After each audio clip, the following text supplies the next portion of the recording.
There is a quiet kind of suffering that slips into our lives so subtly we barely notice it happening. It weaves itself into our mornings, hides inside our routines, and settles into the spaces between our thoughts. And before we even realize it, a heaviness begins to form, not loud, not dramatic, but persistent. A certain dull ache in the soul. You might feel it as a sense of tiredness that doesn't match the hours you've slept, or as a strange feeling of disconnection, as though you're drifting slightly outside your own life, or perhaps it shows up as an unexplained sadness that lingers, even on days when everything seems fine. But this is the part most people overlook. Very often, it isn't life itself that is draining your emotional health. It's the small habits you repeat every single day, the ones that feel harmless, the ones you've gotten used to, the ones you barely think about anymore. Imagine for a moment that your mind is like a small garden, not one filled with grand trees or exotic flowers, just a simple garden, quiet, delicate, alive, and every day, without realizing it, you drop tiny seeds into this soil. Seeds of thoughts, reactions, expectations, and beliefs. Some of these seeds grow into clarity, peace, and resilience, but others grow into weeds, not because you are doing anything wrong, but because no one ever taught you to look closely at what you're planting, and this is where the shift quietly begins. When you start noticing that certain daily behaviors, so small they almost feel invisible, begin shaping how you feel, what you believe, and ultimately how you experience your own life. Perhaps you wake up and immediately fill your mind with noise, messages, comparisons, responsibilities, before it even has a chance to breathe. Perhaps you spend the day trying to appear strong, functioning, composed, even when something inside you is quietly breaking. Perhaps you've forgotten how to listen to yourself because the world has taught you to listen to everyone else first. There is no blame here. Just the gentle recognition that the emotional exhaustion you feel may not be a flaw in your character, but simply the result of habits that were never meant to guide a sensitive, evolving soul like yours. And so, before we continue, let me whisper this truth to you. You are not weak for feeling the way you do. You are not failing for struggling with what you cannot yet name. You are simply human, beautifully, vulnerably human, and your inner world has been calling for your attention.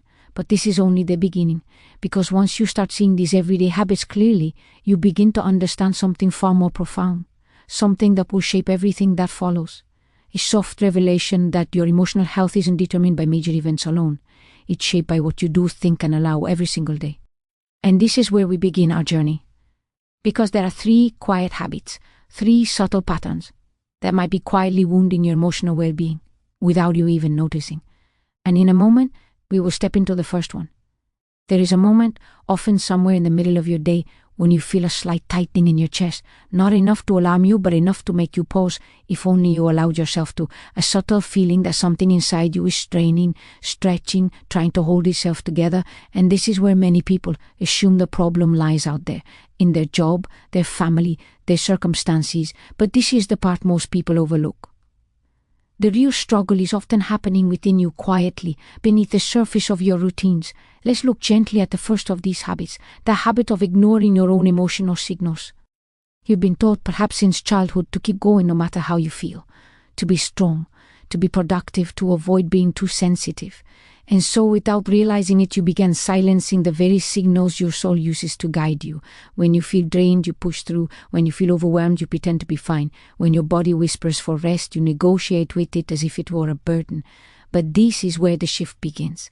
Because the more you ignore your own inner signals, the more life begins to feel strangely heavy. Not because life has changed, but because you've been walking away from yourself. Have you noticed how exhaustion begins to feel normal? How sadness becomes something you just deal with? How anxiety transforms into background noise you try to function above?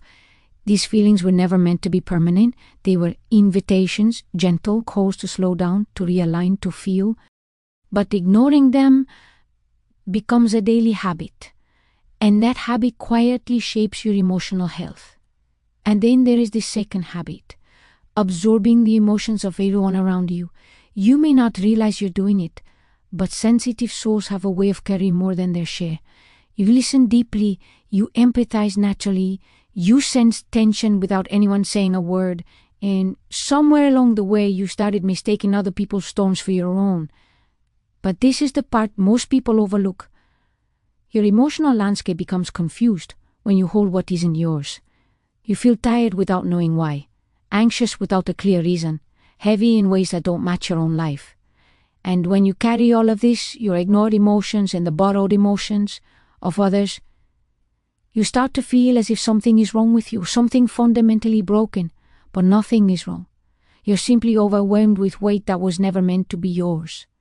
And then quietly, the third habit forms, the habit of filling every empty moment with distraction, not out of laziness or avoidance, but because silence has started to feel unfamiliar, even a little frightening. You scroll, you listen, you watch, you consume, not because you enjoy it, but because stillness brings you face to face with what you haven't processed. And so you keep moving, keep occupying, keep numbing. But this is where the shift quietly begins, because the very feelings you're trying to avoid, the confusion, the sadness, the heaviness, are not here to punish you. They're here to guide you, to show you what needs attention, to show you what needs healing, to show you what needs to change. And as we move forward, you begin to see that these habits weren't signs of failure. They were signs of a soul longing to grow beyond them. In a moment, we will step into the deeper meaning behind this struggle, why these emotional patterns appear, and what they are truly preparing you for. There comes a point, soft, almost imperceptible, when you begin to wonder why these patterns have been following you for so long, why the exhaustion clings to you even on quiet days, why your heart feels so full one moment and so strangely empty the next, why the smallest things can suddenly feel overwhelming. And this is where the shift quietly begins, not in trying to fix yourself, but in realizing that these habits were never the true problem. They were only the symptoms of something deeper happening within you. You see, every inner struggle you face has been part of a subtle transformation, a spiritual turning of seasons within your own being, as though life has been preparing you for a new chapter, by quietly loosening your grip on the old one. It's similar to a river that has outgrown its original path. From above it may look chaotic, twisting, eroding, reshaping the land, but from within the river, it's simply following its natural course, guided by the pull of gravity and the call of the ocean. Your emotions are that river, and lately they've been carving out a new direction, one your old identity cannot follow. But this is the part most people overlook. The discomfort you feel isn't a sign that something is wrong with you. It's a sign that something old inside you has reached its end. It's the tree shedding leaves long before winter fully arrives, not because it is dying, but because it is making space for what must come next. Perhaps the numbness you've been feeling is actually your soul withdrawing from what no longer nurtures. Perhaps your exhaustion is your spirit refusing to operate on a system of survival anymore. Perhaps your sadness is the final echo of a life you've quietly outgrown. And just like the ocean tide that pulls back before gathering strength to rise again, you too are in that quiet pulling back. That moment between who you were and who you're becoming. Your mind might still cling to old routines, old expectations, old ways of coping, but your soul has already moved on. It is stretching, expanding, calling you toward clarity, toward truth, toward a healthier, more spacious way of being. And though this transition feels disorienting, you are not going backward, you are not falling apart, you are unfolding. This is where the shift becomes unmistakable, when you start noticing that the habits that once ran your life no longer fit you. The distractions feel empty, the emotional weight feels foreign, and the versions of yourself you used to perform feel like clothes tailored for someone else. It's not that you don't recognize your old self anymore, it's that your soul is gently stepping out of it. And what comes next? This is the part most people try to rush through. But you cannot rush an awakening. You cannot speed the blooming of a flower, or force the sunrise to rise faster. You are in the middle of becoming, and becoming requires patience, softness, and the courage to feel what arises. In a moment, we will step into the quiet resolution of this journey, the peace that dawns when you finally understand why this inner transformation had to happen, and why your emotional world is guiding you toward a life more aligned with who you truly are. There comes a morning, gentle, unannounced, when something inside you finally exhales, not because everything in your life has become perfect, but because you begin to understand what all of this has been for, the heaviness, the confusion, the emotional weariness. They were never signs of weakness. They were signs that you were evolving, quietly, inwardly, profoundly. And this is the part most people overlook. You were not breaking down, you were breaking open. As you begin to see these habits for what they truly are, a kind of soft clarity settles over you. You realize that ignoring your emotions was simply a survival strategy, one you no longer need. You realize that absorbing the weight of others was a reflection of your deep sensitivity, not a flaw. And you recognize that filling every silent moment with noise was not avoidance, but a longing for comfort in a world that didn't always know how to hold you. But the moment you see all this clearly, the moment you stop judging yourself for the ways you coped, a new kind of peace begins to form. It's like walking out of a dense forest and suddenly noticing that the sky has been above you the entire time. The light was always there. You simply couldn't see it from where you stood. And this is where the shift quietly begins. You start listening to your emotions, not as threats, but as gentle indicators of what matters.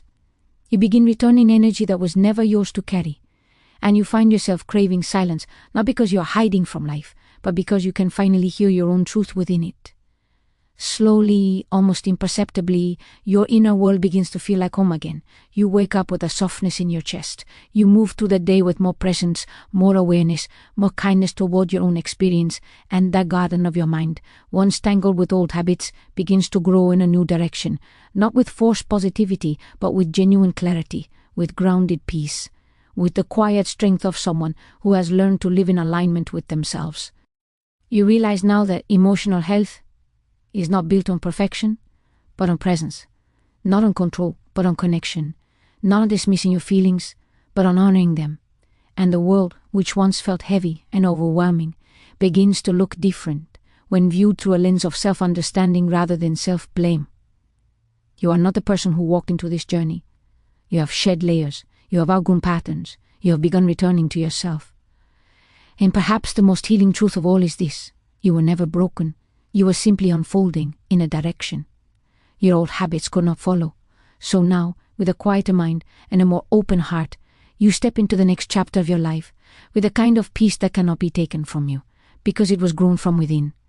And if you listen closely, you will feel it even now, that gentle shift, that soft recalibration, that quiet knowing that you are finally beautifully coming back to yourself. One day you will look back and see that this was the moment everything began to change, the moment you learned to honor the truth living inside you, and that truth whispered softly simply says, "You're going to be okay.